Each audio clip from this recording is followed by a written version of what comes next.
Lewis Hamilton says he is loving his World Championship battle with Sebastian Vettel so much that he has banished any thoughts of retirement as he heads into Sunday's last-ever Malaysian Grand Prix. At Sepang a year ago, Hamilton thought the world was against him, spouting conspiracy theories when his Mercedes engine exploded while leading, which handed a 23-point championship cushion to teammate and eventual champion Nico Rosberg. It left the three-time world champion at such a low ebb that there were rumors he could retire. But it rejuvenated Hamilton this season, broke Michael Schumacher's record for career pole positions, and even spoke about attempting to match the German great's record 91 race victories after his 60th win and third in a row in Singapore.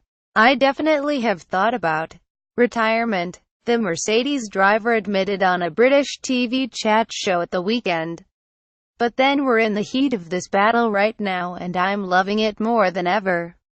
It's the greatest feeling ever, so I'm going to keep going for as long as I can and see what I can do." Hamilton's calamitous luck of last season has turned full circle, epitomized by his win in Singapore 10 days ago after pole-sitter Vettel's Ferrari was shunted by Max Verstappen and teammate Kimi Räikkönen on a rain-sodden first lap. Hamilton, who started fifth on the grid, avoided the carnage and emerged victorious to extend his championship lead over Vettel from 3 to 28 points with 6 races to go, starting with Malaysia's swan song. But Mercedes chief Toto Wolff warned Hamilton to stay focused as the championship is far from over. "We will need to be on top of our game at every track to maintain our lead," said Wolff. The last race was a strong reminder that sport always has the power to surprise.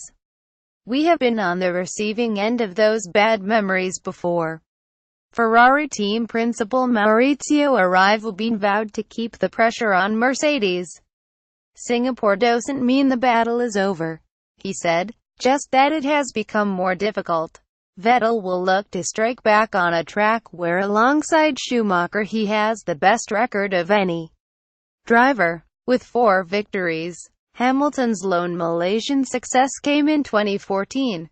A year ago, Red Bull, who this week announced Aston Martin as title sponsor from 2018, benefited from Hamilton's meltdown as they completed a 1-2 and they have been getting steadily stronger. Daniel Ricciardo 12 months ago shared a chewy champagne from his driving boot with Max Verstappen after his surprise win, but a group of over-exuberant Aussie fans were arrested for celebrating by stripping down to their underwear, a huge no-no in conservative Malaysia.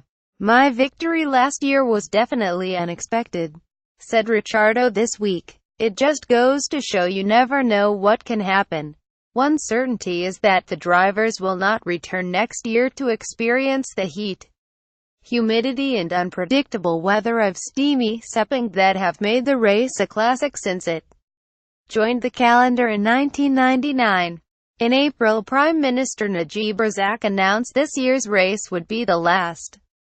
The vast stands at the Sepang circuit, which can accommodate 120,000, drew just 45,000 in 2016 and TV ratings were poor. Last year, the numbers were really bad. Razlan Razali, the chief executive of the government-owned circuit, said, "The government," he said, "was forking out $67 million annually to stage the race." 2 numbers we looked at: spectators going to the track and TV ratings, said Razali. "At the end of the day, hosting Formula One is about promoting the country as a global destination, and if the numbers are not there, the investment is not justified."